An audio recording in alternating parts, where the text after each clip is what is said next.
Welcome, travelers. I'm Josh. And I'm Lewanika. And this is Tabletop Journeys, where we will be your not-so-humble guides on the quest for RPG adventures.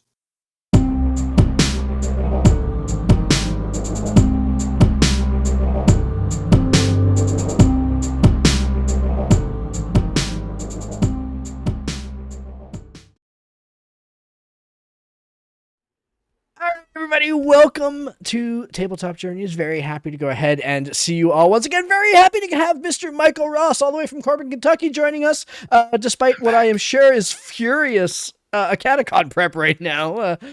Michael, welcome back to Tabletop Journeys. Really, really glad to have you.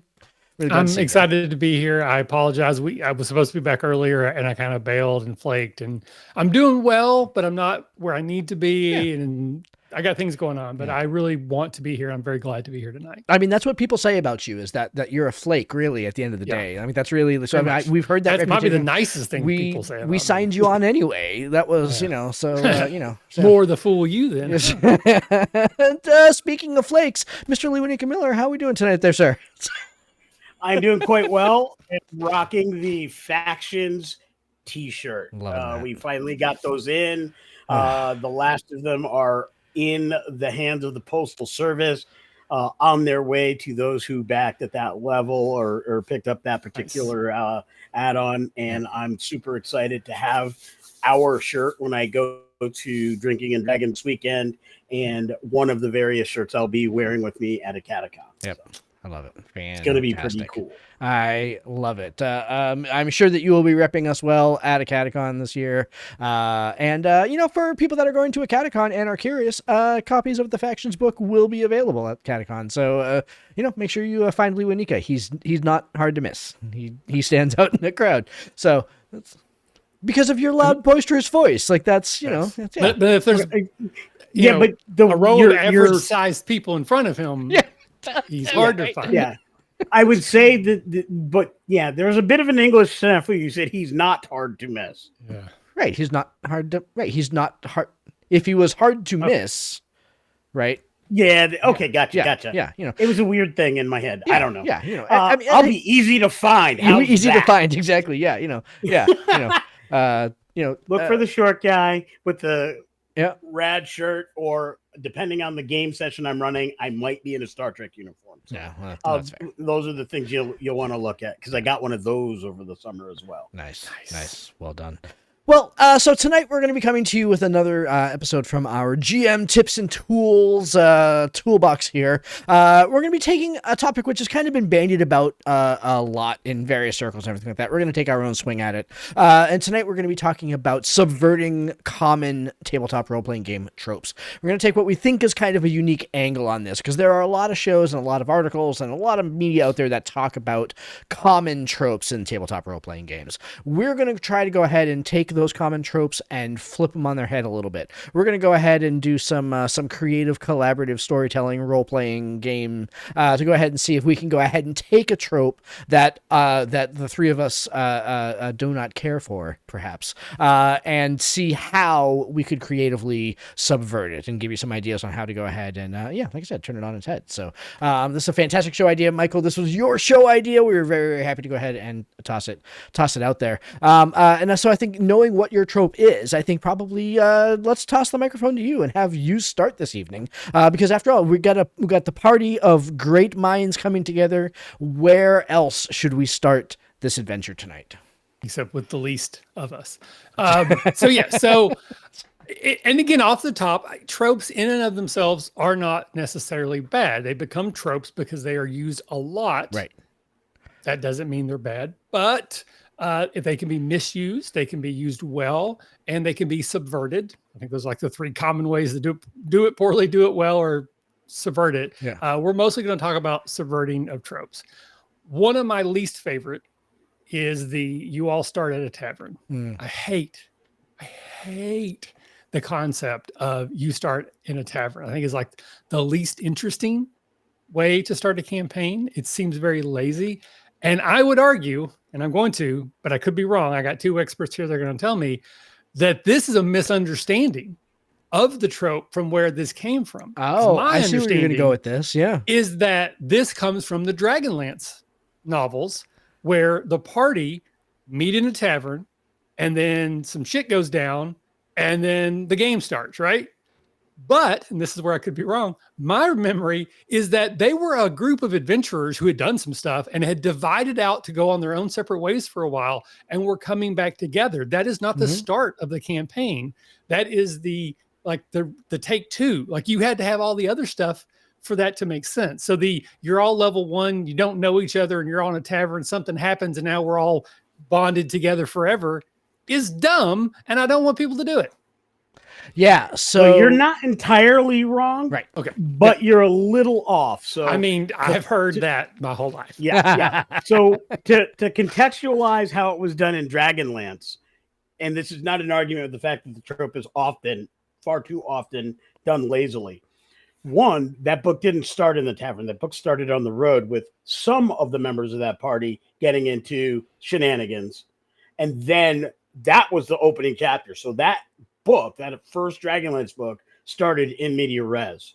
They then went to the tavern. So the tavern was an early Act 1 scene, but it was actually chapter 2 or 3, I think. Well, I don't remember exactly. I believe it was 2 before they got to the Inn of the Last Homes.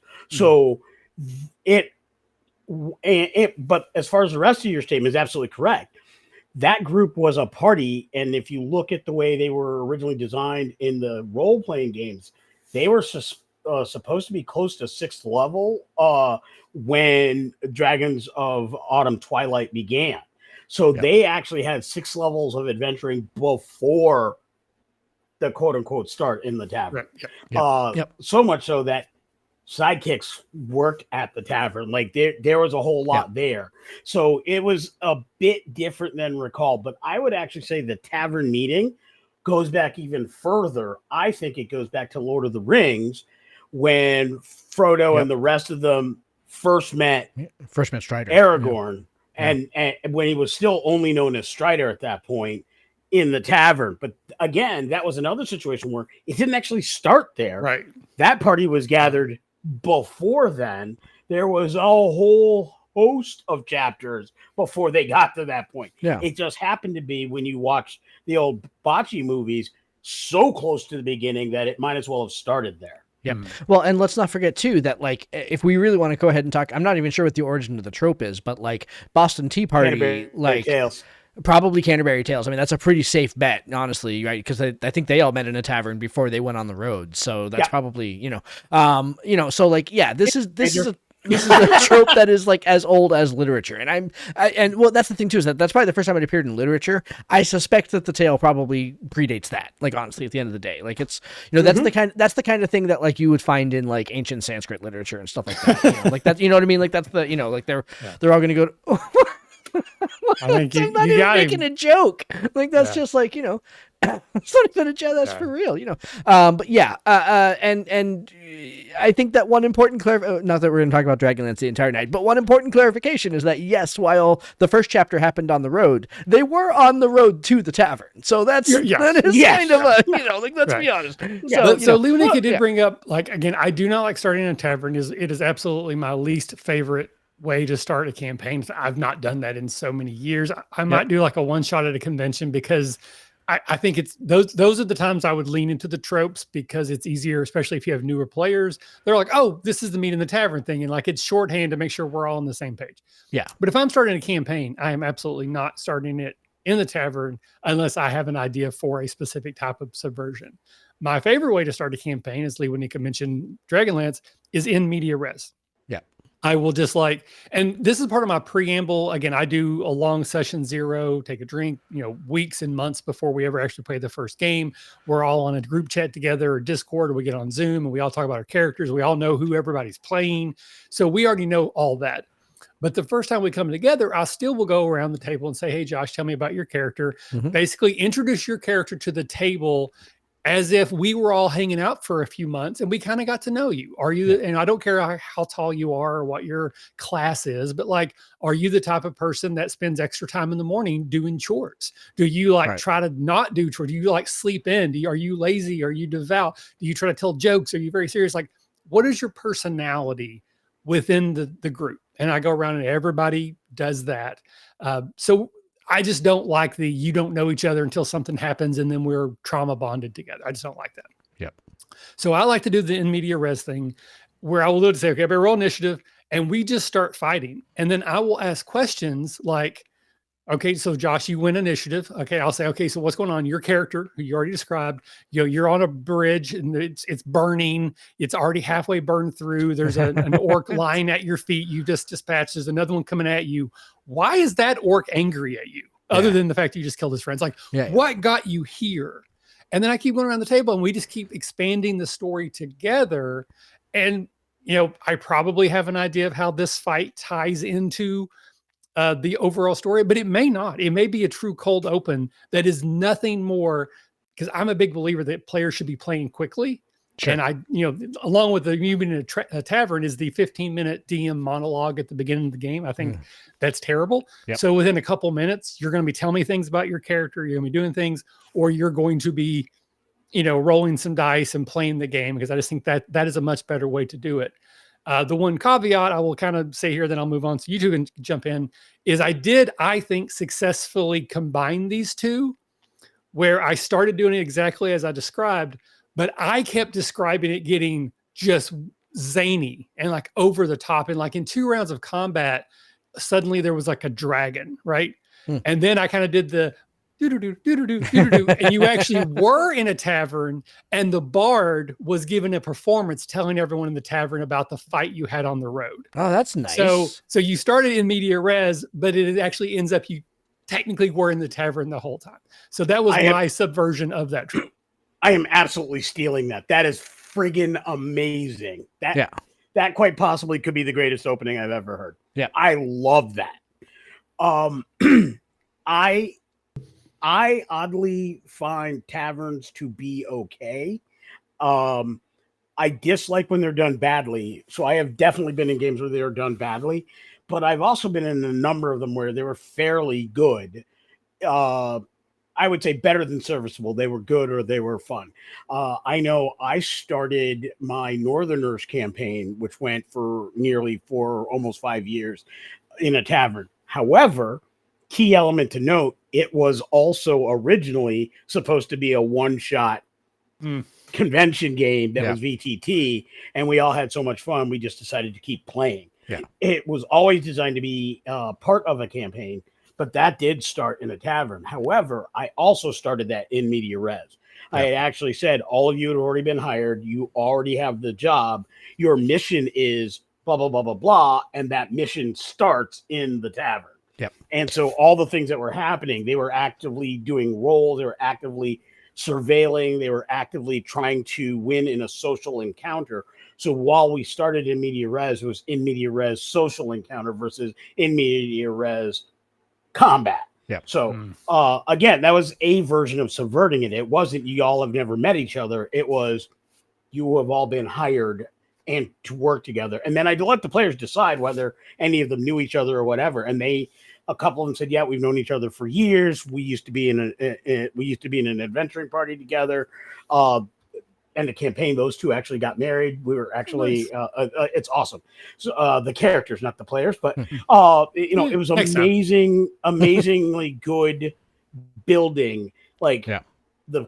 Basically the 8 people in that game all paired off as partners that were hired to be together in a group. Yeah. And it worked out well.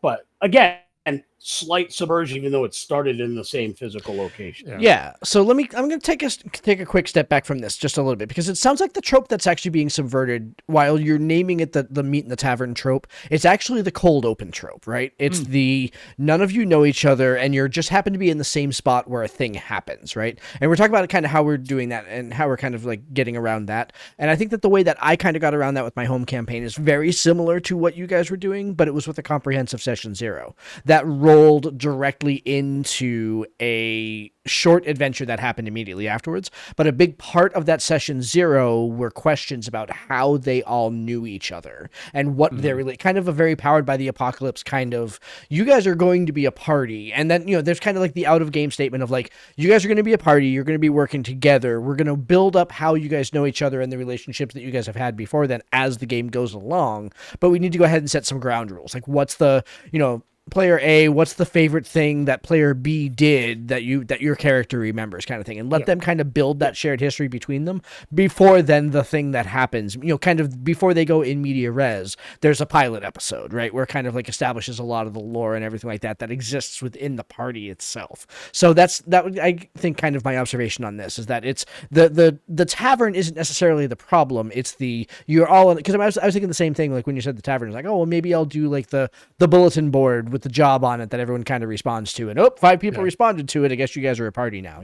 It's like it's the cold open that is the problem there, not necessarily the setting. I think if what I'm hearing. So, well, what I was getting ready to touch on is I think the reason why, or one of the reasons why people do lean on that trope is because it is a common thing. It is a trope, and a lot of people who have any history with reading fantasy, watching Lord of the Rings, even Game of Thrones, you can very shorthand.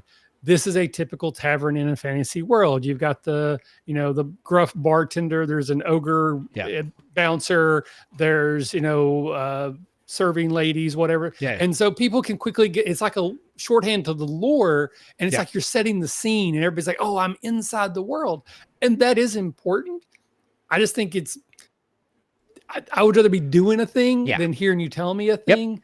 Totally. And I've also done it poorly a lot. I've had it done with me poorly. So I kind of got a bad taste in my mouth. It's again, the ship of Theseus sort of thing. I think I've mentioned this one on here before that if you have a game that starts, there's 5 people that don't know each other. The tavern gets attacked. So now they're trauma bonded. And then in session 4, one of the character dies. So they bring in another character. And in session 9, a different character dies. And then 12 sessions later, none of the 5 people who were in the tavern or in the party, why are they still on this mission? Yeah. And I hate that.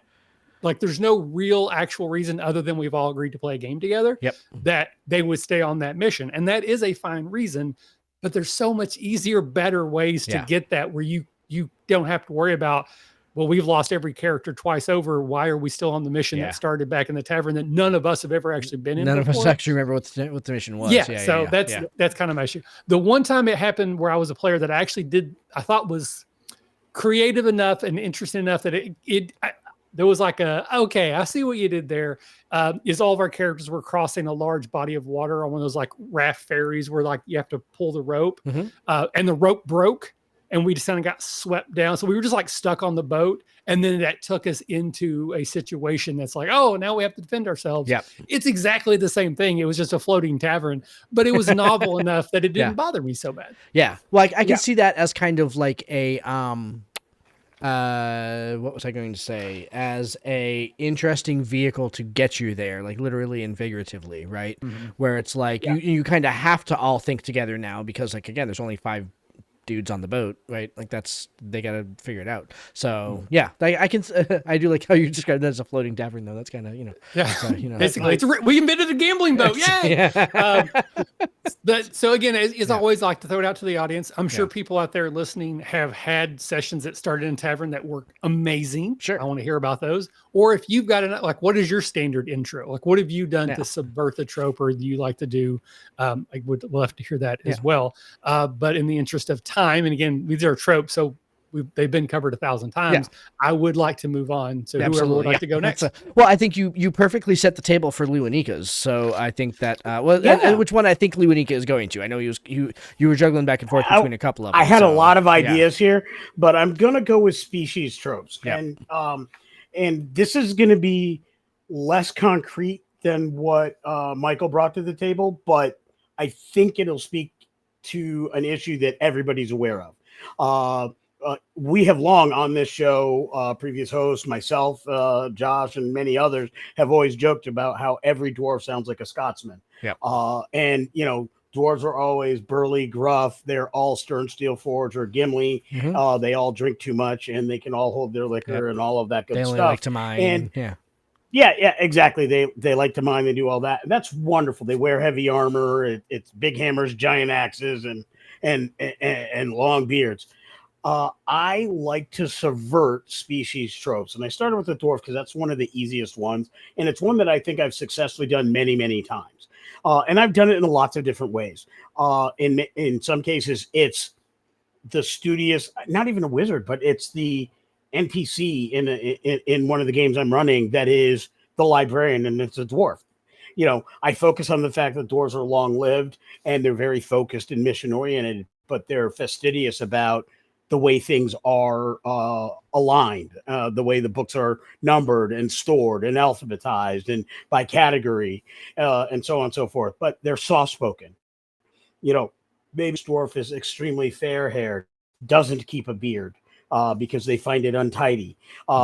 These are kinds of things that I will do with NPCs, again, almost always just to subvert the trope, because it's so funny when you're sitting at a table, especially at a convention, and you're like, oh, and then there's the dwarven librarian, and they're like, oh, I'm going to give him a can of ale or whatever, or a mug of ale. And he's like, I only drink the finest elven wine. Right. Yeah. But they remember that dwarf. Yep. Like we're always as DMs trying to say, what's a way to make my NPCs memorable? Mm-hmm. Subverting the species tropes is a fast track to memorable. Yep. Because as a general rule, it will be the only one you've ever seen like that. Yeah. Even as a player, if you want your dwarf to be amazingly well remembered, do something that most dwarves don't do. So I did this with two characters that were played by, or three characters that were played by Josh, Glenn, and a good friend of mine, Ed, with dwarves. And they were the Thunder Twins. And then there was a third one that joined them at one point. And these were, we're talking 3-5, and Thunder Twins was a Forgotten Realms thing. They were very special. I think we had triplets, but they only used crossbows. They didn't use the big burly weapons. I think they had hand axes or something as sidearms or whatever, but they used specially designed crossbows. They were members of a unit formed by a previous character I'd done in some campaign I played in. And they all had very short, military high-end tights. They were blonde, and they wore goatees that were neatly trimmed. Everything, and they were fastidious about things. And those characters were so memorable. Glenn and Josh actually wrote an entire dwarven language for it, which I still have on one of the 15 computers that's gathering dust in some back closet in my house or whatever. But I loved that because it was so unique. I will talk to friends who had played in that game or were just hanging out in the house while we were playing that game or whatever, and they will every so often ask me about those characters because of how well those tropes were subverted. So I mean, that's my D&D one, but even if you're talking about other games, Star Trek, I made a pre-gen character that was played at a convention that was amazing. One of our patrons played that, Blake, and he had a Ferengi who was an APRN, or a medical enlisted person as a Ferengi. And I remember the line that the player came up with just with a pre-gen, who by design was a subversion of a trope. The line he came up with is a healthy crew is a profitable crew. And from there, that was the value he wrote for the character. I'm like, change any value you want. That one sticks as soon as he said the line. It was brilliant. Similarly, I did a Klingon who was a doctor. It was a supporting character that Marty played in the monthly Patreon game, Navki. And I remember Marty came up with the line, "Today's a good day to save a life." It was just one of those really cool things that now it's memorable. It could have been, they just needed a medical person to be on the away team. I had a number of things, and I like that one. And he's like, and went with it. It does so many wonders for your game and being fun at the table. Yeah, I think that kind of, sorry, Mike, I didn't mean to jump on you. No. That kind of goes to one of the points that I was bringing up at the beginning of the show, is that, we were talking about the subversion of tropes and everything like that, and when to do it and how to do it so that it sticks. So if I'm thinking about the Ferengi character, right? So the trope that is being subverted there is that the Ferengi wouldn't have been a low-level medical officer in the first place. However, there's still a Ferengi at the end of the day. The whole healthy crew is a profitable crew, right? So it is picking and choosing which tropes to subvert and when to subvert them. You want to, at least what I have found in my games, is that if you lay out like logs in a bridge, several tropes that you lean into, and then you subvert one, it's the one that subverts that is the most memorable, has the most impact and everything like that. But it takes a little bit of setup ahead of time, right? Like if you're just constantly subverting tropes and the characters never have any idea what to expect ever, then they're less memorable. Yeah. But it's when you can kind of set it up like that. That's why that line has so much impact. So yeah, I think absolutely, it's doing the thing that you expect them to do, but it's doing it in a way that you don't expect. Yeah. Mm-hmm. I would say there is a line there though between like PCs and the world, because as a PC, that's like the Dritz thing. It's like I'm the only dark elf that's a good guy, or 13th age, like I'm the only elf that doesn't speak that way. Our players have carte blanche to do all these interesting things with their characters, creating pre-gens for a one shot. I think Paul's in that. But when the world is like that, so I think like the NPC librarian dwarf is a great example of subverting the trope of the dwarves. But if it was a PC who played like a wizard dwarf, that's just a PC dwarf, if that makes sense. Yeah. For me, I take this from Eberron, where I like to make my monsters smart. Like you run into goblins who speak well, who have good equipment. They aren't like little, thieving rascals. Like they are, maybe one of them in particular is highly intelligent. I had a really memorable NPC. It was a very complicated story, but basically a human had gotten their brain switched with an ogre. So you went to this like seedy tavern and there's an ogre out front, but he talked just like a very proper, again, like an English gentleman, because I'm from Kentucky, I can't do accents at all. But he owned the bar, but because he was in this big body, he just liked being the bouncer, because it's almost like being the Hulk. Like he was like a superhero. But it was like, that's weird. You expect, we're going to trick the ogre to let us in. And he's like, hey, I need your papers. It's just, again, subversion of it. The Medusa who wants to negotiate. Again, that's like an Eberron thing. A lot of the monstrous races are actually playable characters in PCs. I think that's one that can really kind of mess with people's minds a little bit when the bugbear wants to parlay versus meat, flesh, quill, type of a thing. So make your monsters smart. So one of my, again, it's a PC, not a monster, but one of my PCs is a bugbear. And because we play with 13th age rules, everyone has a unique trait. And his unique trait, my bugbear's unique trait, is that he is the only bugbear who has achieved like enlightenment and has crossed the PC monster boundary, right? He's the only one. And so like that causes all these kind of like, we think he's a bad guy. Oh no, he's not a bad guy. Oh, okay. And what's also funny is that the bugbear in the party is the one with the highest intelligence score, and he is a masterful dragon chess player. So he will be like, they'll be out at a tavern and everyone's like giving the bugbear like this wide berth. And then all of a sudden he'll like pull out a dragon chess board and start setting it up. It was like, oh, I'm going to take the bugbear for like, and he'll be like, with his like 17 intelligence, he'll be like, no, you're paying for my meal now. Like this is fantastic. Like to the point that he started gaining this reputation of like this kind of like carnival-esque, like the bugbear that plays chess kind of thing. Yeah. That was my first thought. It's like the chicken that can do math. So it's like, they're looking for the wires. Like, exactly, totally right. Yeah. So now there's this meta trope going on where it's like in game they think the NPCs in the game think that this is just like a carnival situation and that there's no way that the bugbear is actually this smart. And it's all because the player is subverting the trope of the bugbear as being dumb. So it's all this like it's like layering on top of itself. It's fantastic. His name is Debunkus Man because he couldn't come up with a name. And it was like, well, what do you do? He's like, well, I find a man and I debunk it. I bunk him. So okay, so you're a Debunkus Man. You debunk a man. It's like, yeah. So yeah, he's great. So I love it. Yeah. Yes. All right, Josh. All right. So break us in. Man, the tough part about picking this, and I was talking about this again pre-game here or pre-show here. the tough part about going through these lists and finding the tropes that like make me most like, oh, I want to subvert it, is that I use so many of these tropes all the time. It's kind of like I was talking about before, about how like you got to like lay the table out before you can go ahead and pull one away, and then that one makes a lot of sense. So I'm going to go ahead and kind of step a little bit differently than you guys did. You guys are kind of talking about specific like in-game tropes.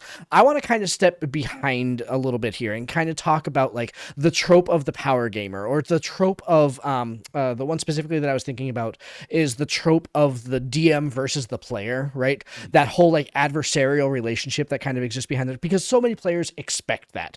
They expect that the DM is going to be setting up the table ahead of time. And the way that I like to tell my stories is in a way more collaborative format, but also that I like to go ahead and bring them into the process more, right? So I don't want, I say this in all of my session zeros, that really we're going to be playing the same game. We're telling the same story. It's just the things that we get to do are different. You guys are in full control of your characters. I'm in control of the world itself and everything that happens around that. But we're all just doing the same thing. We're all telling the same story. And what I have found makes that really, really effective is when everything is going really, really well for the players. And then all of a sudden, it stops going really, really, really well. When I start being like, okay, they're having too easy a time. I need to go ahead and pluck at this a little bit here. I need to go ahead and ratchet up just a little bit. And I need to scare them a little bit because they're getting a little bit too comfortable in the game world.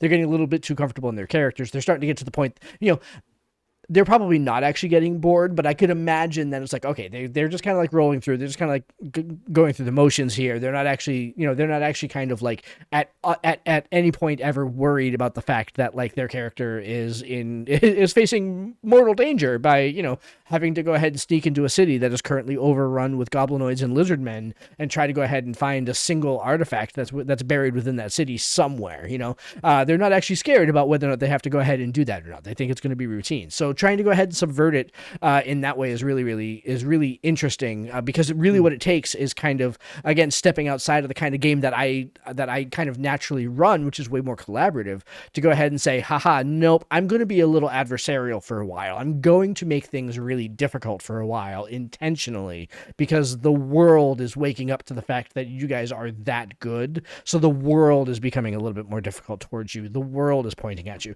I had this conversation with them the other day about those very specific goblinoids, right? Like they're in the city, they're in goblinoids, but they're level 6 now. Like, so like a CR 1/8 goblin is not that big a deal. And so they kind of found these two off the side of the road that were doing a thing and everything like that. And so they went to go attack them. And when they realized that these goblins weren't like one-hit goblins, they're like, whoa, what is going on here? I was like, well, they've only, first of all, you didn't roll that well for damage, first of all. But second of all, like they still only have like 30 hit points as opposed to like 8.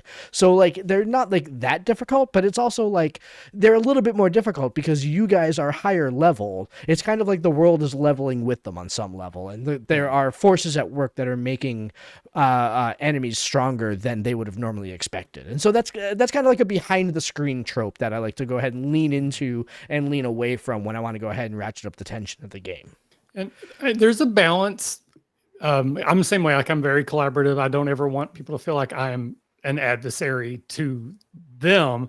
I am just trying to play the world to make it interesting, to make it, you have to earn some of the wins type of a thing. But that means sometimes we have to make things difficult when they want them to be easy. And there is some like social, emotional intelligence that comes to bear if you do it well, if you do it right.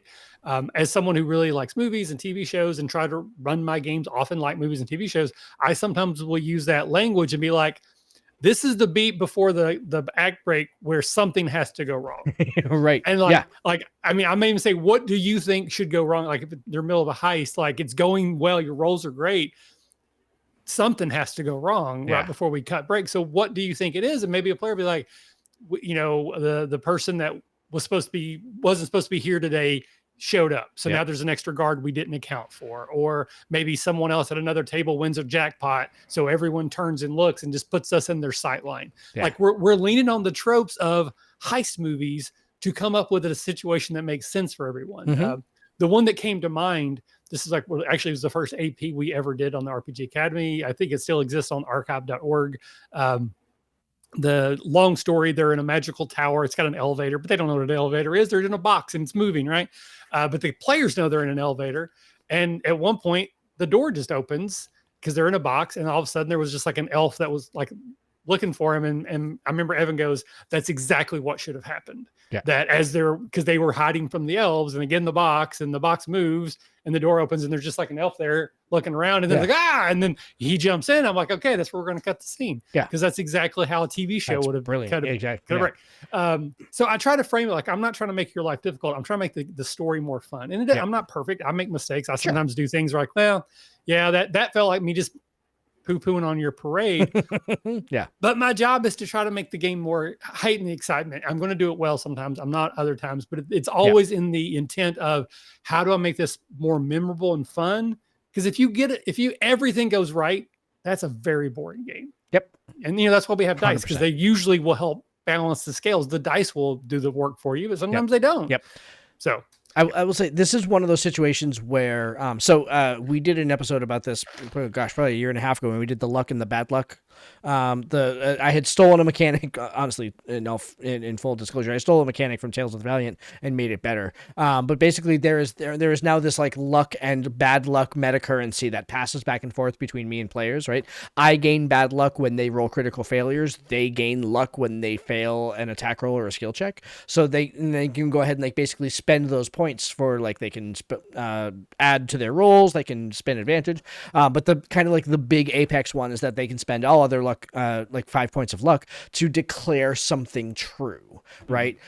They can just say, this is now a true thing that is happening right now. Oh, look at that. There's an ally here. Oh, look at that. There's a ghost that is now attacking on our side or whatever like that, right? And I can do that too. But one of the best ways that this has been used was that they were going through a dungeon. They took a wrong turn in the dungeon. They basically stumble into this room full of zombies that's being manipulated by this necromancer and everything like that. And the necromancer looked at them, realized that that's who the bad guys are looking for, and then turned to go tell the rest of the bad guys where they were. And it was the cleric that said, I'm going to declare something true. One of the zombies that he just woke up turned on him instead, and so it's like he like turns and like runs into this pile of zombies, and zombies are zombies, so they start like munching on this guy, and the guy's like, I can't get out now, and so like bought them time to go ahead and get there. And so it was just a really, really neat way of like kind of like giving a little bit of that subversion control to the players. Like, I'm going to go ahead and throw these tropes at you, but at any point you can tell me that no storyteller, your trope does not happen, kind of thing, which has been really rewarding. So completely kind of off topic, but somewhat on the same line, just made me think of it. So one of the games I ran, Dark Discovery, might be my favorite AP we've ever done. All my campaigns, it died in the middle because of scheduling, but some of my favorite all-time D&D moments are in that campaign. So we had set up a scene. It's very Eberron-ish, but it was a homebrew world. The players are in a pirate ship. It's basically Firefly in D&D. Their ship was the Serenity. That's hot. Okay. And it's in a big storm, and there's all these swells and waves. And the elves in this world were like the Alliance and Firefly. They were like basically the big bad evil guys, and they had technology. So they were these elves that were jumping from airships using squirrel suits to try to land on the boat to fight them. And I was kind of playing around with it, and I'd given my players, everybody got one token, that same thing. You can just declare something is true. And Brad goes, the prow of the ship just like sticks right through one of the squirrel suit elves. Like, it was the dumbest thing, but it was also the coolest thing. So it just hit a swell and just like got the elf. He was, and then I was like, that's so dumb, but that's so cool at the same time. And it made me think about the same thing there. Sorry. Yeah, no, totally. And it's very memorable. It has been in my brain for like 12 years now. I love it. A little Ming the Merciless action from the 1980 Flash movie. Exactly. Yes. Go Flash, go. That's great, Flash, but we only have 12 hours to save the Earth. Save the world. No, I love all of those ideas, and I think you're right. The magic and the terror and the beauty of being a GM, a storyteller, a DM, lore keeper, whatever your game calls the role, is the walking of that fine line between fellow gamer and structure of the conflict. Right. I think adversarial is the way we used to do it in 1E. Sure. And we're kind of doing it in 2E. Started getting away from that in 3.5. And 5E, it's long been behind me. And I think I like the concept of, there has to be a conflict. There has to be drama. There has to be something working against the players that they can't know about, because that's what makes it fun for them. It's them not knowing what's coming, handling what's coming, and surpassing what came at them that makes it rewarding. So it's a bit of an honor for me when I am GMing for a group and someone's like, wow, I didn't think we were going to make it. Or that was really close. So fun. Yeah. There's two kinds of games that I absolutely worry about. And I'm like, I have to do something different when I have those kinds of games.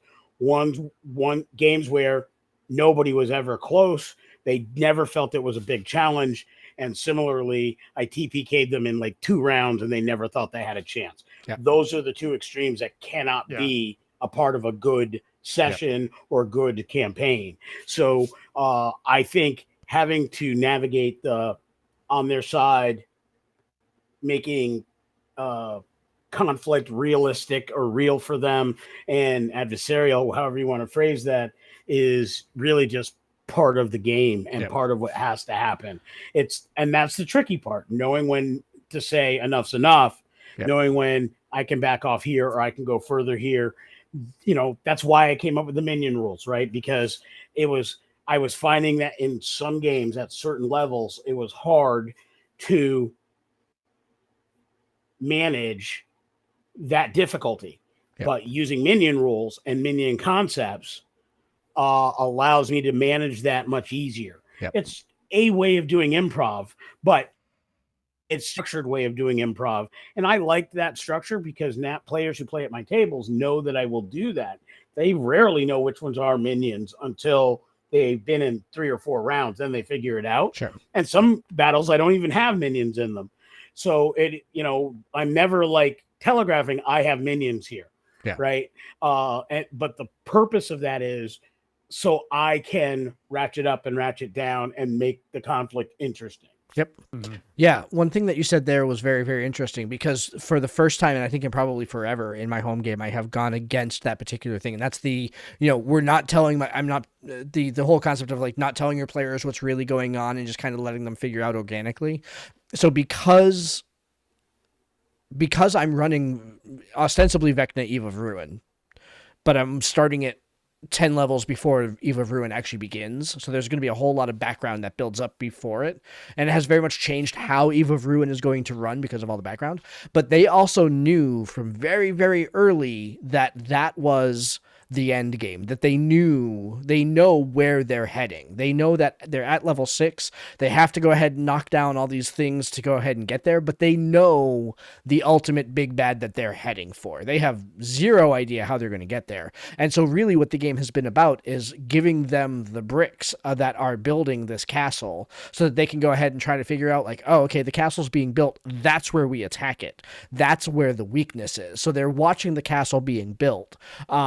And then kind of picking and choosing where they go from there. But they also recognize that like this whole thing is happening kind of beyond them, and that they're trying to go ahead and get into it and then figure it out, and because they know where they need to go eventually. So which is a different way to kind of subvert that also.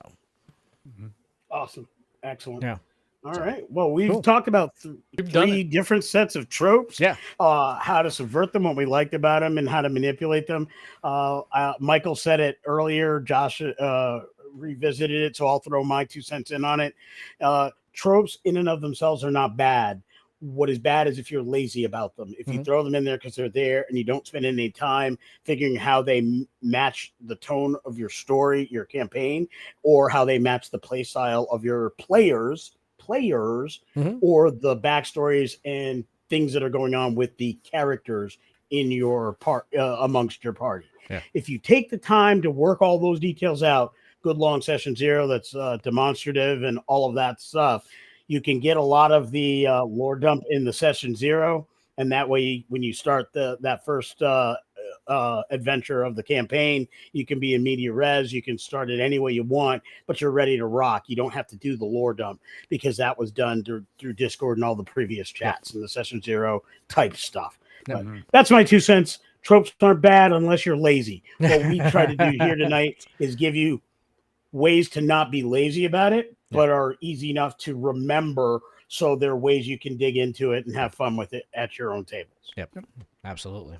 All right, everybody, that is our show for tonight. So first of all, Michael, thank you very much for the topic, and glad to go ahead and see you back. Appreciate you having back here, Happy sir. to be here, Tim. Thank you. Yeah, and I think you left the fantastic question out for everyone on the table there, asking about what are their tropes and how did they kind of subvert them, everything like that. The one that I really want to go ahead and hear about, and this is one of the ones that was kind of bandied about that we didn't talk in tonight. I want to hear how people out there handle the damsel in distress trope, because I think that there's a lot of really interesting ways that you can go ahead and handle that, and I want to go ahead and hear how that has worked at your table. So please leave that down in the comments below. As always, like, subscribe, get notified every time we release an episode. And if you would like to go ahead and support the show a little bit more, you can go check out www.patreon.com/ttjourneys. We just announced a really exciting kind of program that we're going to be trying out for next year. Kind of sync up a new Patreon benefit that we're doing kind of with our content creation kind of angle also. So details like that are over at the Patreon page. So you can go check those out. So, all right, gentlemen, thank you very much for joining us. Thank you everybody out there for listening. Hope you enjoyed today's show. And we'll be back next week. We should be back with the fighter class warfare next week. So until then, take it easy. Have a good night, everybody. Bye. Good night, all.